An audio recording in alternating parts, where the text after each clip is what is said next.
Welcome to another edition of Mark's Inspiration. Got the D-Man here, and I'm glad you could join me today as always. It's a rainy day here in St. Louis, Missouri, and we are going to continue in Deep Thinkers.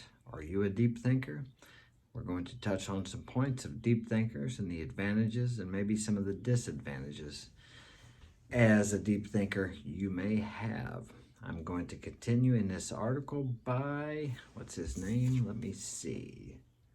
Lachlan Brown is his name. So we will start on number 9 today. This is one of the characteristics of a deep thinker. You can laugh at yourself. Can you laugh at yourself? Or do you get angry every time you make a mistake? Sometimes I hear people, they make a mistake or they talk about their past mistakes, and they will actually call themselves stupid or dumb or ignorant or unbelievably stupid.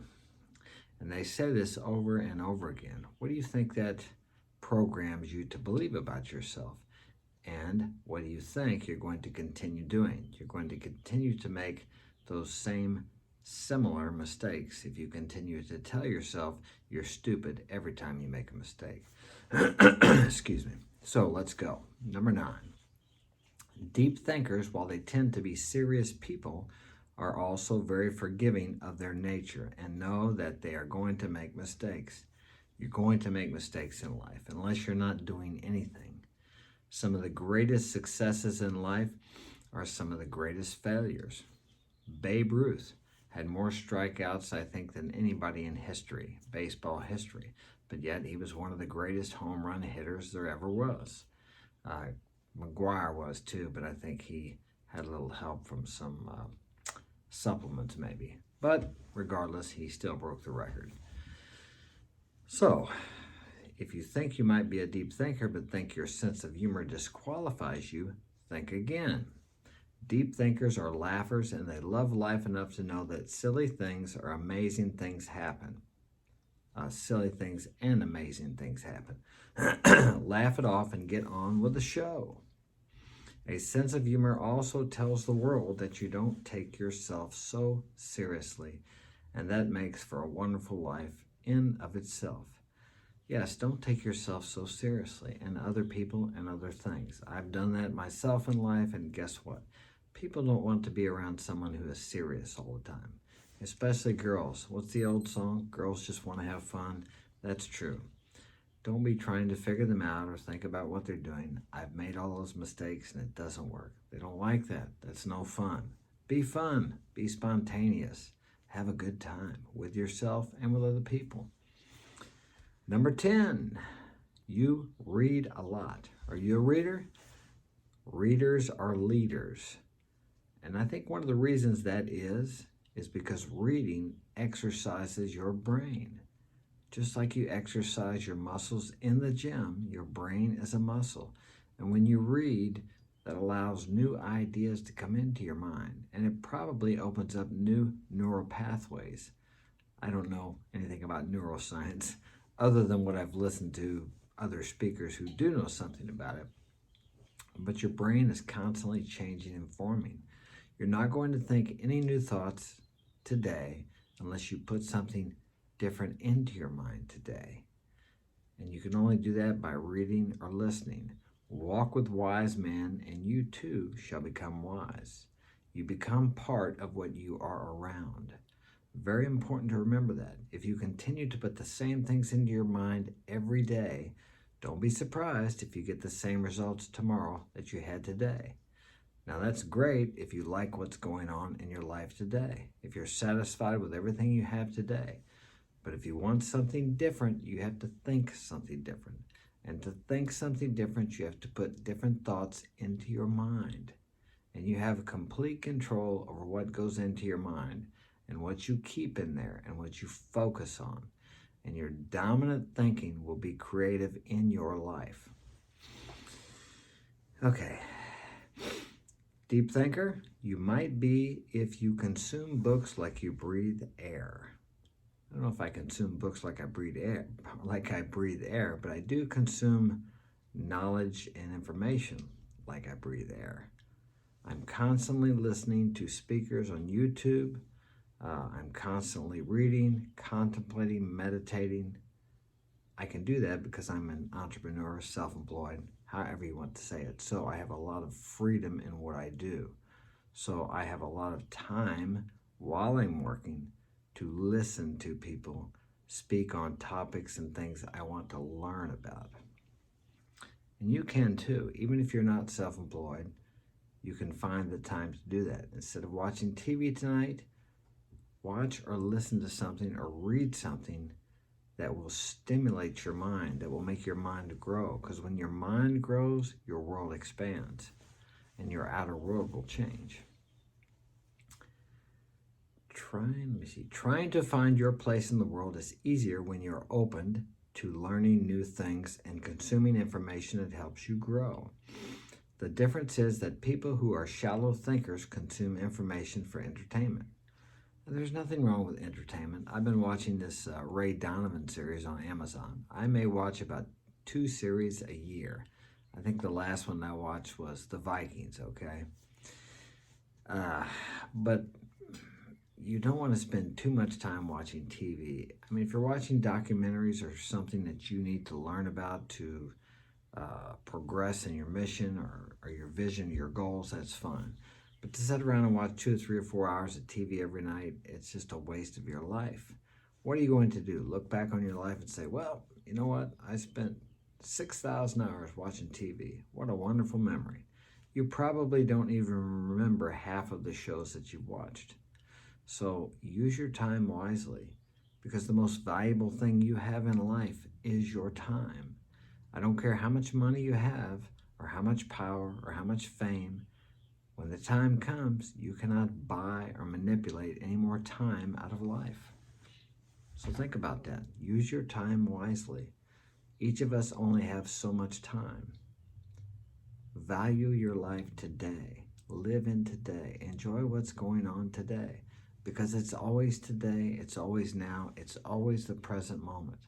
There really is no past and no future. Time is an illusion. Ask Einstein. That's what he said. Guess you can't ask him, but read about it. He can tell you. Once again, reading, important. Everything I've learned from reading and listening to people who are wiser than I am. But don't believe everything you read, okay? Okay, deep thinkers consume information for the purpose of using it in real life later on. They might not know how or when, but deep thinkers see the value in obtaining new knowledge for the sake of obtaining new knowledge. Growing your mind is a worthwhile endeavor for anyone, not just deep thinkers. Grow your mind, change your life. Number 11, you tend to be a bit scatterbrained when you aren't focused on your work. Yeah, I do that sometimes. I'll get so many things going on in my mind. I'll be looking for my keys and then realize they're in my hand. Or how about this one? I can't find my glasses. Where are they at? They're on my head. So a lot of times you get many things going in your mind. That's why it's good sometimes to write things down so you don't forget things. I don't think you need to write down that your glasses are on your head every time you put them there, but you get the picture. Okay, number 11. If you are a deep thinker, you might have trouble focusing on things that have nothing to do with your work or your purpose in the world. This is not a bad thing. It's a priorities thing. If your home is a mess, but your bank account is lined, get a maid. Well, my bank account and my financial records are meticulous. My home is a wreck. I've thought about getting a maid. I've had several of them, but they start out really good, and then after a while they start complaining about the mess, and I'm like, hey, here's the deal. If you didn't have a mess here, you wouldn't have a job. That's the way it is. When you have 6 kids and you're a single father, well, it's 5 now. My oldest son moved out, so it's like I just maintain, trying to make everything beautiful and fix everything up like it was when I first refurbished this house. My chandelier in the living room has been broke, 8 times. It was a beautiful chandelier. I'm not messing with it until the kids move out, or at least until they get old enough not to destroy things. Anyway, let's go on. You don't need... Okay. You don't need to stress your brain and worry about things that you deemed less important just because others say they're important. A messy house is not always a sign of a lazy person.